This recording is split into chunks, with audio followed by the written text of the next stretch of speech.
பழத்தோட்ட ஊழியங்கள், கர்த்தரருளின ஊழியங்கள். திராட்சை பழத்தோட்ட ஊழியங்கள், கர்த்தரருளின ஊழியங்கள். அவரில் இழைத்திருந்து கனி கொடுப்போம், கர்த்தர் வாய்க்க செய்வார். அவரில் இழைத்திருந்து கனி கொடுப்போம், கர்த்தர் வாய்க்க செய்வார். துதி உமக்கே, துதி உமக்கே, துதி உமக்கே என்றுமே என்றும். துதி உமக்கே, துதி உமக்கே, துதி உமக்கே என்றுமே என்றும். துதி உமக்கே என்றுமே என்றும். துதி உமக்கே என்றுமே. என் தாய் உருவாகும் முன்னே என் கருவை கண்டீரையா. என் பெயர் உருவாகும் முன்னே பெயர் சொல்லி அழைத்தீரையா. என் தாய் உருவாகும் முன்னே என் கருவை கண்டீரையா. என் பெயர் உருவாகும் முன்னே பெயர் சொல்லி அழைத்தீரையா. எப்படி பாவமக்கு நன்றி சொல்லுவேன், சொல்ல வார்த்தையே இல்லை. நீங்க போது என் வாழ்க்கை முழுவதும் வேறு ஆசையே இல்லை. எப்படி பாவமக்கு நன்றி சொல்லுவேன், சொல்ல வார்த்தையே இல்லை. நீங்க போது என் வாழ்க்கை முழுவதும் வேறு ஆசையே இல்லை. என் தாய் உருவாகும் முன்னே என் கருவை கண்டீரையா. என் பெயர் உருவாகும் முன்னே பெயர் சொல்லி அழைத்தீரையா. இணைந்து சொல்லுமா, என் தாய் உருவாகும் முன்னே என் கருவை கண்டீரையா. என் பெயர் உருவாகும் முன்னே பெயர் சொல்லி அழைத்தீரையா.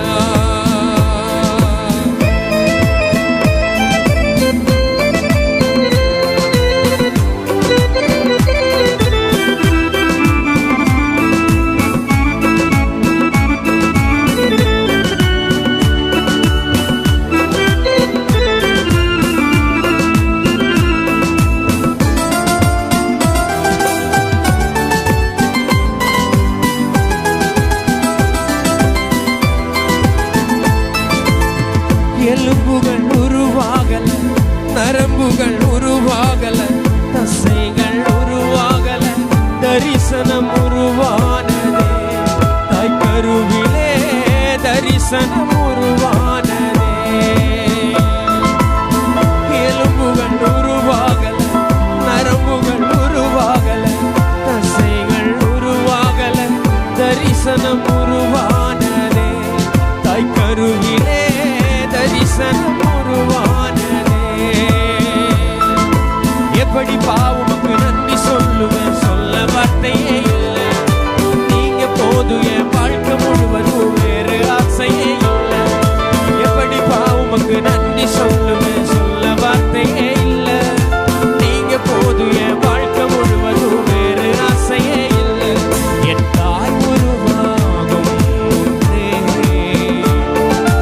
என் கருவை கண்டீரையா. என் பெயர் உருவாகும் முன்னே பெயர் சொல்லி அழைத்தீரையா.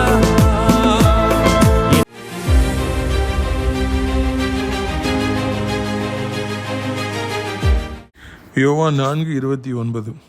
நான் செய்த எல்லாவற்றையும் ஒரு மனுஷன் எனக்கு சொன்னார், அவரை வந்து பாருங்கள், அவர் கிறிஸ்து தானோ என்றார். பார்த்தீங்களா, அந்த பெண்ணுடைய வாழ்க்கையில் ஒரு பெரிய யூட்டர்ன் ஏற்பட்டுகிறது. அது வரைக்கும் பாவம் நிறைந்த வாழ்க்கையை வாழ்ந்து கொண்டிருந்தார்கள். எங்கே போகிறோன்னு தெரியாமல் அவங்க இருந்தாங்க. ஆனால் இயேசு குறுக்கிட்டு சில வார்த்தைகளை பேசின உடனே அந்த குடத்தை வைத்து விட்டு ஓடி போய் எல்லாட்டையும் போயிட்டு வந்து பாருங்கள், என் வாழ்க்கையில் எல்லாவற்றையும் குறித்து ஒரு மனுஷன் சொன்னார். ஊழியக்காரியாக அவர்கள் மாற்றப்பட்டார்கள். அநேகர் கிறிஸ்துவின் பக்கமாய் திருப்பப்படுவதற்கு காரணமாக அமைந்தார்கள். இன்றைக்கு இந்த பெண்ணை போல வழி தெரியாதபடி பாவத்தை நோக்கி, ஒருவேளை சினிமா நடிகர்களை நோக்கி, அரசியல் தலைவர்களை நோக்கி, எங்கே போகிறோன்னு தெரியாமல் ஓடிக்கிட்டு இருக்கிற எத்தனையோ கோடி கோடி கோடி கோடி ஜனங்கள் இருக்கிறாங்க. இயேசுவை அறியாதவர்கள் எத்தனையோ கோடி பேர் இருக்காங்க. பெயர் கிறிஸ்தவர்களாய் வாழ்கிறவங்க இருக்காங்க. கர்த்தரை குறித்து அக்கறையே இல்லாமல் வாழ்கிறவங்க எத்தனையோ பேர் இருக்காங்க. அவர்கள் எல்லாருக்கும் ஒரு யூட்டர்ன் ஏற்பட வேண்டும். அவர் எல்லாரும் கிறிஸ்துவின் பக்கமாக இவளை போல திரும்ப வேண்டும். அதற்கு ஆண்டவர் கிரியை செய்ய வேண்டும். நாமும் முடிந்த முயற்சிகள் எடுக்க வேண்டும். ஒரு ஆத்மாவை ஆண்டவரின் பக்கமாய் திருப்பதை விட மிக பெரிதான ஊழியம் என்று எதுவுமே கிடையாது. மிக பெரிதான சந்தோஷம் எதுவுமே கிடையாது. எப்படியாவது யூட்டர்ன் ஏற்பட வேண்டும். அநேகர் கிறிஸ்துவின் பக்கமாக திரும்ப வேண்டும். கர்த்தர் உங்களை ஆசீர்வதிப்பாராக. ஆமேன். சிறியவனை பொழுதிலிருந்தும் எளியவனை குப்பையிலிருந்தும் இழுத்து உயர்த்தி ராஜாக்களோடும் பிரபுக்களோடும் பந்தியிருக்க செய்கிற அருமை ஆண்டவர் இயேசு கிறிஸ்துவின் இனிதான நாமத்தினாலே இந்த சத்தத்தை கேட்கின்ற அனைத்து தேவனுடைய பிள்ளைகளுக்கும் என்னுடைய அன்பான வாழ்த்தல்கள். நீங்கள் கோடா கோடியாய் பெருகுவீர்களாக, உங்களுடைய பிள்ளைகள் கோடா கோடியாய் பெருகுவார்களாக என்று நான் வாழ்த்துகிறேன். பிரியத்துக்குரியவர்கள், இந்த வாரம் சனிக்கிழமை கர்த்தர் சித்தமானால் நமது நாட்டின் தலைநகரமாகிய சென்னையில் வைத்து நம்முடைய விடுதலை நாள் கூட்டங்கள் நடைபெறும். பல்லாவரம் ரயில்வே ஸ்டேஷன் உங்களுக்கு தெரியும். அதுலேருந்து பம்மல் ரோட்டில் நீங்கள் ஷேர் ஆட்டோவில் வந்தீங்கன்னா முத்தமிழ் நகர் பஸ் ஸ்டாப்பு, அதில் சியோன் காம்ப்ளெக்ஸ் உள்ளே நடந்து வந்தீங்கன்னா பின்னால் லிஃப்ட் இருக்கும். 4வது மாடியிலே அங்கே நான் உங்களுக்காக காத்திருப்பேன். சென்னையிலே நல்ல உள்ளம் படைத்த அநேகர் அங்கே நம்முடைய ஊழியத்தை தாங்கி வருகின்றார்கள். முக்கியமாக அன்பு சகோதரர் மங்களராஜ் அவர்கள், அன்பு சகோதரர் கண்மணி சாலமோன் அவர்கள், அன்பு சகோதரர் தினேஷ் அவர்கள், சாந்தகுமார் அவர்கள், சசி அவர்கள், ஆல்பர்ட் அண்ணன் அவர்கள், நிறைய பேர் அங்கே இருக்காங்க. டேனி அண்ணே, சொல்கிறதுக்கு வார்த்தைகளே இல்லை, அவ்வளோ பேர். ஷீனா இருக்கிறாங்க, லோமினாக்கா இருக்கிறாங்க. அவர்களெல்லாம் நம்முடைய ஊழியத்தை தாங்கி வர்றாங்க. எனக்கு ஒரு வேலையும் கிடையாது. போய் கர்த்தருடைய வார்த்தையை பிரசங்கம் செய்துட்டு போய் மக்களுக்காக ஜெபிச்சுட்டு வர்றதான் என்னுடைய வேலை. ஆண்டவர் அவர்களை ஆசீர்வதிப்பாராக. கூட்டத்தின் இறுதியில் உங்களுக்காக நான் தனித்தனியாய் ஜெபிப்பேன். அது மாத்திரமல்ல, உங்கள் யாவருக்கும் மிக சிறப்பான விருந்தை அங்கே இருக்கிற பிள்ளைகள் வழங்குவார்கள் என்பதையும் மகிழ்ச்சியோடு நான் அறிவிக்கின்றேன். இந்த நாட்களிலே நமது தேவனுடைய மாளிகை இருக்குல்லையே, அதுக்குள்ளாகவே அடைக்கலான் குருவி எனப்பட்ட ஒரு ஆவிக்குரிய முதியோர் இல்லத்தை நாம் நடத்தி வருவதை நீங்கள் அறிவீர்கள். அங்கே இருக்கிற மக்களுக்காக தினந்தோறும் நல்ல ஜெபங்கள் ஏறெடுக்கப்பட்டு வருகின்றன. நல்ல குருவானவர்களும் மற்றும் ஊழியக்காரர்களும் வந்து அங்கே இருப்பவர்களை ஜெபத்தில் நடத்துகிறாங்க. இன்னுமாக இந்த நாட்களில் அநேக நல்ல உள்ளம் படைத்தவர்கள் விருந்தை வழங்குகிறார். நேற்று கூட இட்டமொழியில் மேரேஜ் பார்ட்டி அப்படின்னு சொல்லிட்டு அங்கே இருந்த உணவை எடுத்து கொண்டு வந்து 3 மணிக்கு கொடுத்துருக்குறாங்க. அந்த குடும்பத்தாரை கர்த்தர் ஆசீர்வதிப்பாராக. யாருன்னே நமக்கு தெரியல, ஆனால் நல்ல உள்ளத்தோடு கூட சிக்கன் மற்றும் சாம்பார் பாயாசம்லாம் கொடுத்துட்டு போயிருக்காங்க. அதே போல் சகோதரி ஃபாத்திமா ஆல்வாத்து நகரியை சார்ந்தவர்கள் தேவசுந்தரம் அண்ணன் மூலமாக அவர்கள் அங்கே இருக்கிற எல்லோருக்கும் தன்னுடைய மாமன் மாமி நினைவாக விருந்து போன வாரத்தில் வணங்கினாங்க. இன்னும் 2 குடும்பத்தார், அவங்க பேர் தெரியல, எலிசபெத் சர்ச்சில் அவர் தம்பதியினர் மூலமாக வந்து அவங்க சாப்பாடு கொடுத்துருக்குறாங்க. வருகிற வாரத்தில் சென்னை கூட்டம் முடிஞ்சு அடுத்த புதன்கிழமை நமது குண்டல் ஊரை சார்ந்த சந்திராம்மா மற்றும் காசி ஐயா தம்பதியினர், அவங்க 15 வருஷத்துக்கு மேலாக நம்ம ஊழியத்துக்கு வராங்க. அவருடைய அன்பு மகன் ஹெரால்டுக்கு திருவண்ணாமலையில் வைத்து திருமணம். எனவே அவர்களும் அந்த நாளிலே இங்கே இருப்பவர்களுக்கு விருந்தளிக்கின்றார்கள். கர்த்தர் ஒவ்வொரு குடும்பத்தாரையும் ஆசீர்வதிப்பாராக என்று நான் வாழ்த்துகிறேன். பிரியத்துக்குரியவர்களே, யாராவது இந்த அடைக்கலான் குருவி முதியோரிடத்தில் சேர விரும்பினால் இதுதான் சரியான நேரம் என்று சொல்லி நான் நினைக்கின்றேன். ஏராளமான இடங்கள் இருக்கிறது, தாராளமாக நீங்கள் வரலாம். யோவான் 4வது அதிகாரம் 28வது வசனம் முதல். அப்பொழுது அந்த ஸ்திரீ தன் குடத்தை வைத்துவிட்டு ஊருக்குள்ளே போய் ஜனங்களை நோக்கி, நான் செய்த எல்லாவற்றையும் ஒரு மனுஷன் எனக்கு சொன்னார், அவரை வந்து பாருங்கள், அவர் கிறிஸ்து தானோ என்றார். நமக்கு மிகவும் ஆச்சரியமாக இருக்கிறது. ஏனென்றால் அந்த சகோதரி தவறான ஒரு வாழ்க்கை வாழ்ந்தபடியினாலே கடும் மதியான வெயிலிலே புறப்பட்டு தண்ணீர் பிடிக்க வந்தார். காலையில் சாயந்தரம் நிறைய பேர் வருவாங்க. அப்போ இவ்வளோ ஒரு மாதிரி கேவலமாக பார்ப்பாங்க, பேசுவாங்க. சமுதாயம் வாய் வைத்து கொண்டு சும்மா இருக்குமா? பிறருடைய தவறுகளை படம் போட்டு காண்பித்து எள்ளி நகையாடி சிரிக்கின்ற உலகம் இது. அதனால் எதுக்கு வம்பு, நம்ம மத்தியான நேரத்தில் இப்போ வந்துட்டு யாருமே இல்லாத நேரத்தில் தண்ணி பிடிக்கலாம் அப்படின்னு தான் அவங்க வந்திருக்காங்க. இயேசுவை சந்திக்கிறாங்க. இயேசுடைய அன்பு அவளை சந்திக்கின்றது. அவள் வாழ்க்கையில் நடந்த எல்லாவற்றையும் ஆண்டவர் அங்கே ஒரு புஸ்தகமாக, ஒரு புக்கை வாசிக்கிறது மாதிரி வாசிக்கிறாங்க. ஸ்டன் ஆகி போகுது அந்த லேடி. அவங்க வந்து இப்படி எதிர்பார்க்கவே இல்லை. முன்ன பின்ன தெரியாத ஒருத்தர் என் வாழ்க்கையின் எல்லா ரகசியங்களையும் இப்படியாய் சொல்கிறாரேன்னு சொல்லிட்டு அது தண்ணீர் குடத்தை அங்கேயே வைத்து விட்டு, அதாவது இனி தண்ணீர் முக்கியமல்ல, இனி உலகத்தில் எதுவுமே முக்கியமல்ல, ஊழியம்தான் முக்கியம் என்கிற முடிவை எடுத்து எந்த ஊராரை கண்டு பயந்து ஒளிந்து அவர்கள் மதியான நேரத்தில் தண்ணி பிடிக்க வந்தாங்களோ அந்த ஊராரை நேரடியாக சந்தித்து நான் செய்த எல்லாவற்றையும் ஒருவர் வந்து எனக்கு சொன்னார், நீங்களும் வந்து பாருங்கள் என்று சாட்சி சொல்வதை நாம் பார்க்கிறோம். நம்மை மிகவும் ஆச்சரியப்பட வைக்கிற காரியம் வந்து இதுதான். அதுவரைக்கும் அந்த ஊராரை கண்டு பயந்து கொண்டிருந்த அந்த பெண்ணிற்கு இப்பொழுது பயம் இல்லை. யாரை கண்டு பயந்தார்களோ அவரிடத்திலே போய் துணிகரமாக அவர்கள் ஊழியம் செய்கிறாங்க. இயேசுவின் அன்பு அந்த உள்ளத்தை நிரப்பிய பொழுது அவருடைய வாழ்க்கையில் எவ்வளவு ஒரு தலைகீழ் மாற்றம், அவருடைய வாழ்க்கையில் மாற்றங்கிறது வந்து நம்ம அதிசயப்பட வைக்கிறது. கிறிஸ்துவின் அன்பு எப்படியாவது உள்ளத்துக்குள்ளே வர வேண்டும், தொட வேண்டும். இந்த உலகத்தில் எவ்வளோ பேர்கள் இருக்கிறாங்க. எத்தனையோ பேர் கிறிஸ்தவ குடும்பத்தில் பிறந்துட்டு ஆண்டவரை நேசிக்காதவர்களா, ஜெபிக்காதவர்களா, பைபிளை வாசிக்காதவர்களாக, அக்கறையற்றவர்களாக இருக்கிறாங்க. கடவுள் அவங்களுக்கு எவ்வளவோ, ஏசப்பா எவ்வளவோ ஆசீர்வாதங்களை கொடுத்துருக்குறாங்க. படிப்பு கொடுத்துருக்காங்க, வேலை கொடுத்துருக்காங்க, உயிரை கொடுத்துருக்குறாங்க, எவ்வளவோ மேன்மைகளே இந்த உலகப்புறமான வாழ்க்கையில் கொடுத்துருக்குறாங்க. ஆனால் கொஞ்சம் கூட அவங்க அதெல்லாம் நினைக்கிறதே இல்லை, ஆண்டவரை தேடுறதே இல்லை, ஆண்டவருக்கு நன்றி செலுத்துறதே இல்லை. ஆனால் சில சின்ன சின்ன காரியங்களை செய்கிறவங்களுக்கெல்லாம் நன்றி அம்மா, நன்றி அம்மா, நன்றி ஐயா, ஐயோ அவங்க அப்படி பண்ணிட்டாங்க இப்படி பண்ணிட்டாங்கன்னு சொல்லி மனிதர்களை புகழ்ந்துட்டு இருக்காங்க. கிறிஸ்தவ குடும்பங்களில் பிறந்தவங்களே அப்படி இருக்கும் பொழுது இன்றைக்கி இந்த உலகத்தில் ஆண்டவரை அறியாதவர்கள் கோடி கோடியாக இருக்கிறாங்க. அப்போது அவங்களுக்கெல்லாம் இதே மாதிரி ஒரு யூடர்ன் வந்து கண்டிப்பாக தேவைப்படுகிறது. உலகப்பிரமான வாழ்க்கையில் போகிறவங்க, இயேசுவே அறியாமல் வாழ்கிறவங்கெல்லாம் இஷ்டத்துக்கு வாழ்வாங்க, இஷ்டத்துக்கு தவறு செய்வாங்கிறதுக்கு வந்து இந்த பெண்ணுடைய வாழ்க்கை ஒரு சரியான எடுத்துக்காட்டாக இருக்கிறது. அவங்க நரகத்தை நோக்கி வேகமாக போவாங்க. தான் கண்கள் கண்ட காட்சியில் நெஞ்சின் வழியில் நடந்து ஓடி ஓடி நிம்மதி இல்லாதபடி வாழ்ந்து இறுதியிலே தங்கள் வாழ்க்கையை அவங்க முடிக்க வேண்டிய ஒரு கட்டாயம் வந்து அவங்க ஆத்மா பாதாளத்துக்கு வீணாக செல்கிறது. எவ்வளோ வருடம் இந்த பூமியில் வாழ வேண்டியவர்கள் இந்த பூமியிலே ஆண்டவர் அவர்களை ஒரு நோக்கத்தோடு அழைத்து கொண்டு வந்தார். ஏன் இந்த பூமியில் பிறக்கிற ஒவ்வொருவரையும் ஏசப்பா வந்து ஒரு நோக்கத்தோடு அழைச்சிட்டு வந்திருக்காங்க. இந்த பூமியில் ஆண்டவர் படைத்த படைப்புகளோடு வாழ்ந்து இந்த பூமியில் எல்லாவற்றையும் அனுபவிக்க வேண்டியவர்கள், ஆண்டவருக்கு உயிருள்ள சாட்சியாக இருக்க வேண்டியவர்கள், நெஞ்சின் வழிகளிலும் கண்ணின் காட்சிகள் நடந்து கத்தரை தேடாமலே வாழ்ந்து தங்கள் ஓட்டத்தை பாதியிலே முடித்து வேதனையோடு அவருடைய ஆத்மா பாதாளத்துக்கு கடந்து போகிறது. இப்படி எத்தனையோ பேர் இந்த பூமியை விட்டு கடந்து போயிட்டு இருக்காங்க. ஆண்டவரை அறியாதவர்கள் எத்தனையோ பேர் வாழ்ந்துட்டு இருக்காங்க, இந்த பூமியில் வாழ்கிறாங்க. எங்கே போகிறோன்னே தெரியாமல் எவ்வளோ ஒரு பெரிய கூட்டம் போயிட்டு இருக்குது. நாம் அதிகமாக கருத்தாக ஜெபிக்க வேண்டும். ஒவ்வொருவரும் இப்படி போயிட்டு இருக்கிற கூட்டத்தை எல்லாருக்குமே இந்த பெண்ணிற்கு, சமாரியா பெண்ணிற்கு ஒரு யூட்டர்ன் வந்தது மாதிரி ஆண்டவர் சந்தித்து ஒரு அற்புதத்தை செய்தது போல திருக்கரசனமாக சொன்னதுனால அவள் வாழ்க்கையில் ஒரு பெரிய மாற்றம் வந்து அந்த குடத்தை அங்கே எரிந்து விட்டு அதே ஊருக்கு வந்து ஊழியம் செய்தது போல இன்றைக்கு இந்த உலகத்தில் வாழுகிற மக்களுக்கெல்லாம் ஒரு யூட்டர்ன் வருகிறது. அது சாதாரணமாக வராது. ஒரு மனுஷனுடைய வாழ்க்கை தலைகீழ வரணும்னா அங்கே சில வரங்கள் செயல்பட வேண்டும், திருக்கரசன வரங்கள் செயல்படணும்.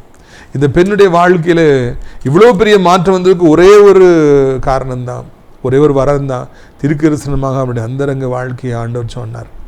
அந்த ஒரு காரணத்தால் தான் அவன் வேகமாக ஓடி போனாங்க.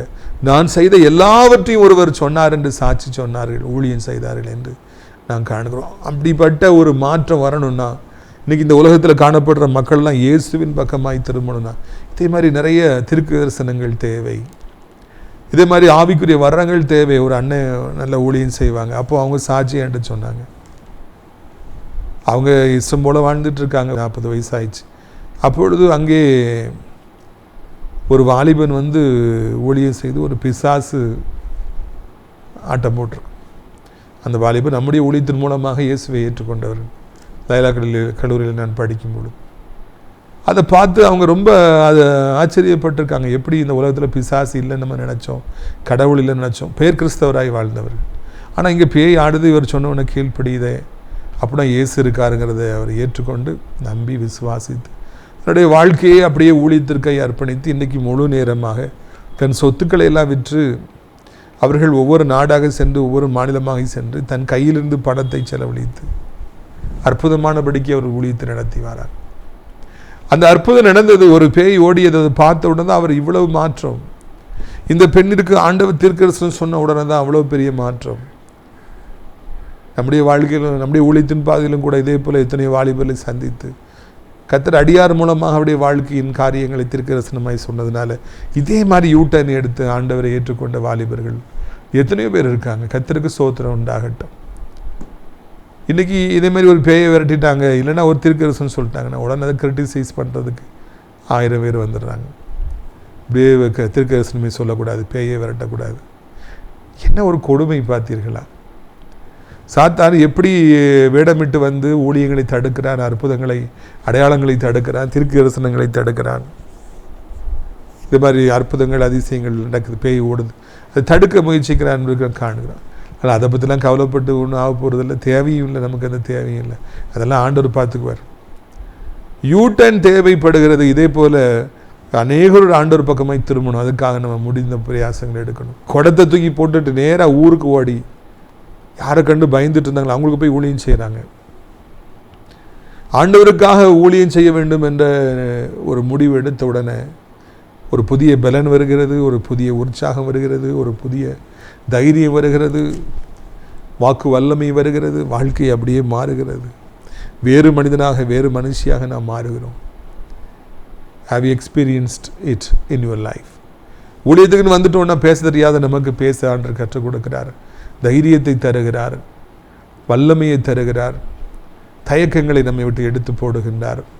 நம்முடைய வாழ்க்கையில் யார் அன்ரீச்சபிளாக இருக்காங்களோ அவங்கள ரீச் பண்ண வைக்கிறாரு. பெரிய மாற்றங்கள் வருகிறது. All things are happening only when you give yourself for God's ministry.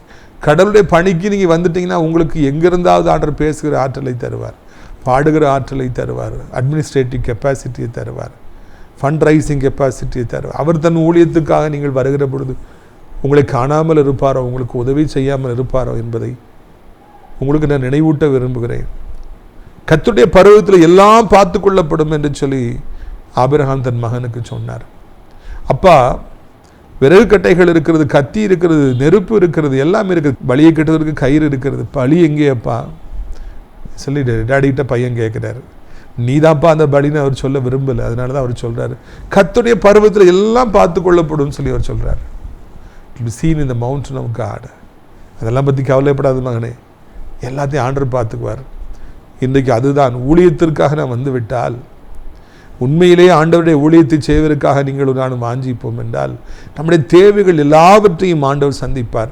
அது ஆவிக்குரிய தேவையாக இருக்கட்டும், இல்லையென்றால் உலகப்புறமான தேவையாக இருக்கட்டும், கட்டட தேவையாக இருக்கட்டும், சாப்பாட்டு தேவையாக இருக்கட்டும், செலவுக்கான பணமாக இருக்கட்டும், இல்லையென்றால் மேடையில் ஏறி பேசுவதாக இருக்கட்டும், அட்மினிஸ்ட்ரேட்டிவ் கெப்பாசிட்டியாக இருக்கட்டும், எது வேண்டுமென்றால் இருக்கட்டும், ஆண்டவர் நமக்கு அந்த கிருபைகளை அள்ளி அள்ளி தருவார். நான் சொல்கிறேன், அந்த உலகத்திலே ஒரு பெரிய அதிசயம் அப்படின்னா நான் இன்றைக்கி உங்கள்கிட்ட பேசிகிட்டு இருக்கிறது தான். பேசவே தெரியாது, எனக்கு ஊழியன்னா என்னன்னே தெரியாது. என் தகப்பன் வழியிலும் தாய் வழியிலும் யாரும் ஊழியத்தில் இன்றைக்கி வரை கிடையாது. ஆனால் ஆண்டவர் என்னை சந்தித்தார், தாயின் கருவிலே தேர்வு செய்தார். அப்படி ஊழியத்திற்கு வந்த பொழுது அவர் எனக்கு பேச கற்றுக் கொடுத்தார். மணிக்கணக்காக ஜெபித்து கொண்டே இருப்பேன். இன்றைக்கி வரைக்கும் அந்த பழக்கம்தான் நீடிக்கிறது. மணிக்கணக்காக வாய் திறந்து ஜெபித்து கொண்டே இருப்பேன். கிறுக்கனை போல பித்தனை போல ஜெபித்து கொண்டே இருப்பேன். ஆண்டவர் வாயில் உள்ள கட்டுகளை அறுத்தார், இன்றைக்கு பேச கற்றுக் கொடுத்திருக்கிறார்.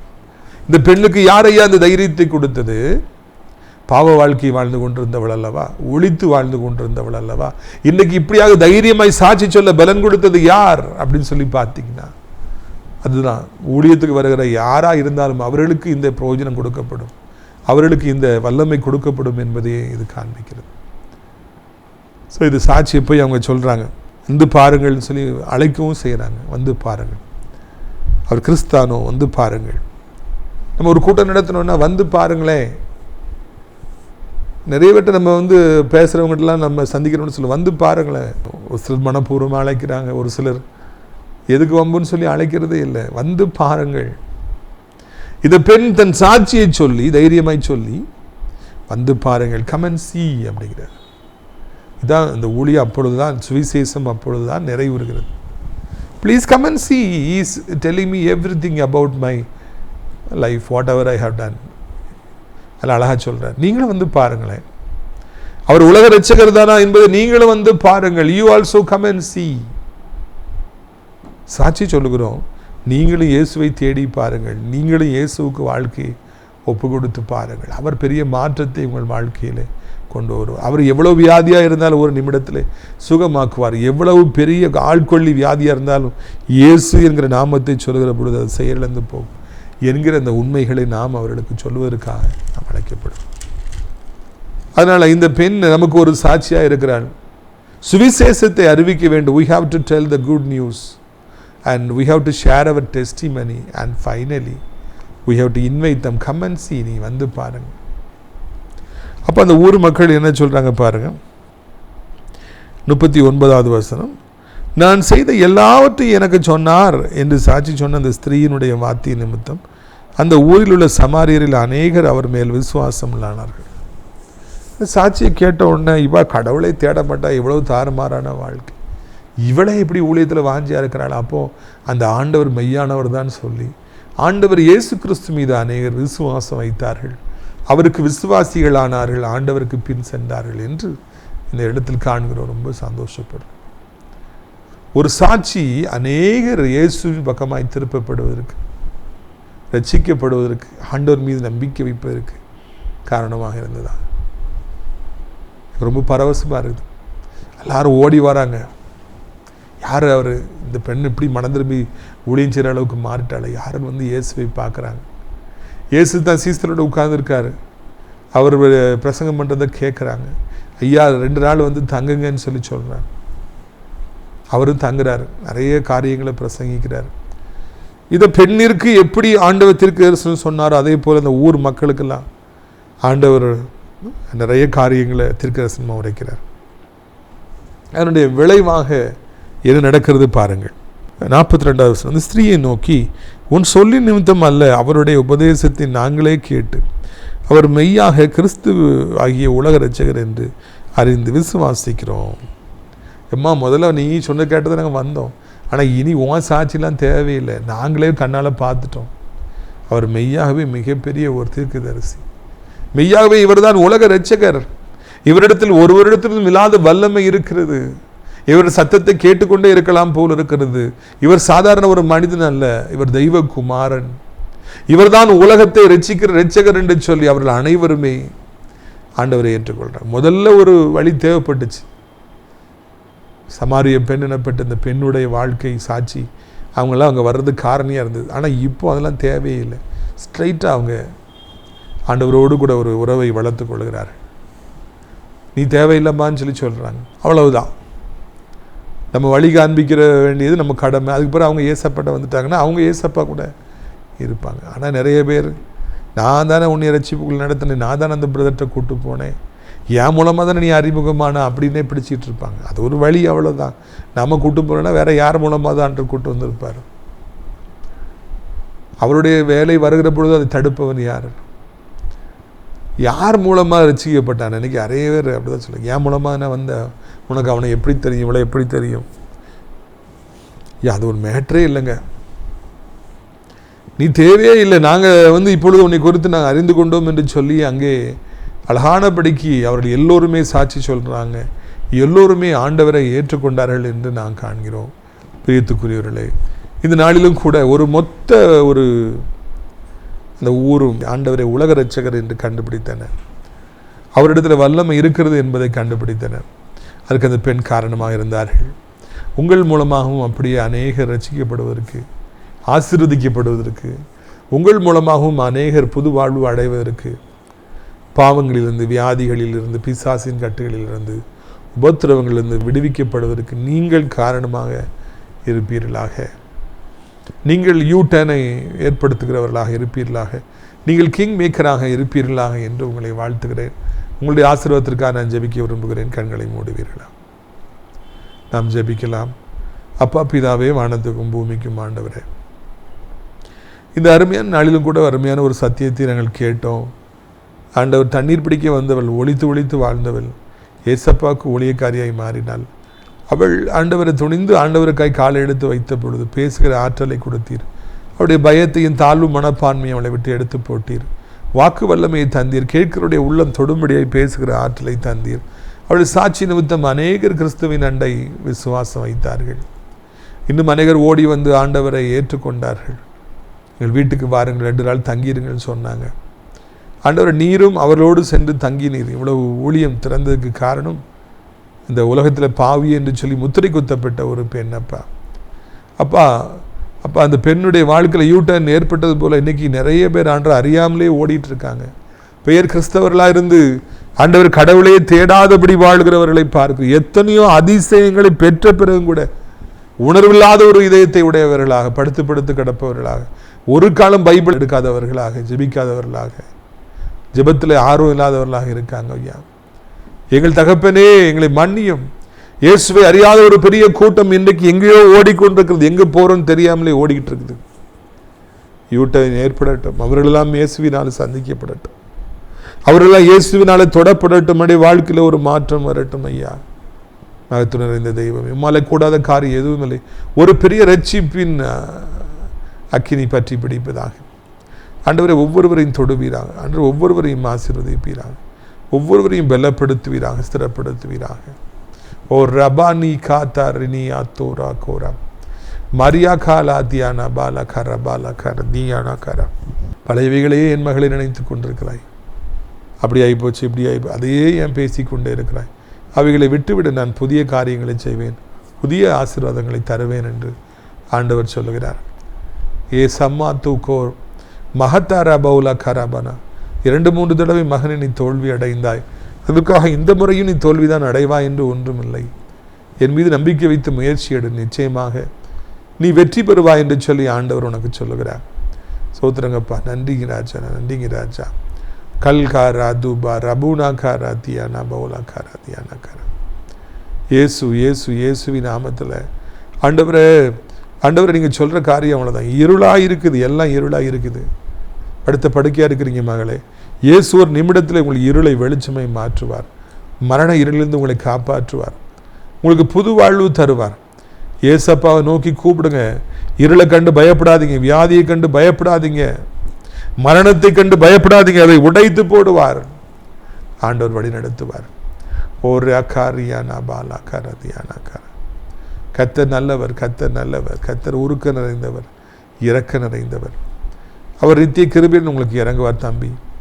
இன்னொரு விஷயம், உங்களை உயர்த்துவார். உங்களை வெக்கத்துக்கு பதிலான இரட்டிப்பான பலனை தருவார். மனம் திரும்புங்கள், ஏசப்பாக்கு வாழ ஒப்பு கொடுங்கள். உங்கள் தோல்வியை அவர் ஜெயமாய் மாற்றுவார். உங்கள் துக்கம் சந்தோஷமாய் மாறுவதை காண்பீர்கள். நன்றி தகப்பனே, நன்றி ஆண்டவரே. மகளே, என்னால் கூடாத காரியம் எதுவும் இல்லை அம்மா, எதுவுமே கிடையாது. விசுவாசி என்னுடைய மகிமை காண்பா என்று சொல்கிறேன். நன்றி. உலகம் இருக்கிற அத்தனை நாடுகளையும், அத்தனை விசுவாச பிள்ளைகளையும், அத்தனை மக்களையும் ஆசீர்வதிங்க. நான் ஆசிரியர் ஆட்சியப்படத்தோட்ட ஒளியை நேசிக்கிறேன். நாள்தோறும் நம் நிகழ்ச்சிகளை பார்க்கிற அறிமுகப்படுத்துகிற ஒவ்வொரு நல்ல உள்ளத்தை ஆசீர்வதி. அடைக்கலான் குறுகிய முதியோர் உள்ளத்தில் சேர அநேக இடங்கள் உண்டு. அநேகர் அழைத்து கொண்டு வாருங்கள். சத்தத்தை கேட்ட பிள்ளைகள் ஒவ்வொருவரையும் இன்று மேற்கொண்டு ஆசீர்வதிங்க. இயேசுவின் மூலம் ஜெபிக்கிறோம் நல்ல பிதாவே. என் ஆத்துமாவை கர்த்தரை சோத்திரி, என் முழுவதுமே அவருடைய பரிசுத்த நாமத்தை சோத்திரி. என் ஆத்துமாவை கர்த்தரை சோத்திரி. அவர் செய்த சகல உபகாரங்களையும் ஒரு பொழுதும் மறவாதே. ஆமென். கர்த்தராகிய இயேசு கிறிஸ்துவின் கிருபை, பிதாவாகிய தேவனுடைய அன்பும், பரிசுத்தாடி அந்யோன்ய ஐக்கியமில்லாத பிரசன்னம் உங்கள் அனைவருடைய இன்றைக்கு சதா காலங்களிலும் நிலைத்திருப்பதாக. அல்லேலூயா, அல்லேலூயா. God bless you.